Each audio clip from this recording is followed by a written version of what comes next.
সবাইকে নমস্কার জানিয়ে আজ সন্ধ্যা টিফিনে আমি তৈরি করব চিকেন কাবাব। প্রথমে দিয়ে দিলাম লবণ, হলুদ, আদা, রসুন ও কাঁচা লঙ্কার পেস্ট, দিয়ে দিলাম শুকনো লঙ্কার গুঁড়ো, জিরার গুঁড়ো ও কর্নফ্লাওয়ার দিয়ে ভালো করে সব কিছু মিক্সড করে নিয়ে আধা ঘন্টার জন্য ঢাকা দিয়ে রেখে দিয়েছি। তারপরে চিকেনের টুকরোগুলো একটু ছোট বলে একটা কাঠির মধ্যে সবগুলো গেঁথে নিয়েছি। একটা কাঠি না, অনেকগুলো কাঠির মধ্যে দুপুচ করে গেঁথে নিয়েছি। তারপর কড়াইতে তেল দিয়ে চিকেন কাবাবগুলো লাল লাল করে ভাজা করে নামিয়ে নিলাম।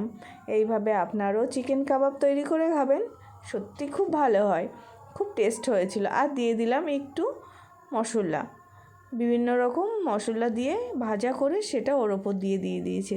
আর তারপরে গ্রিন চাটনির সঙ্গে আপনাদের দাদা বলছে দেখুন কেমন হয়েছে। ধন্যবাদ।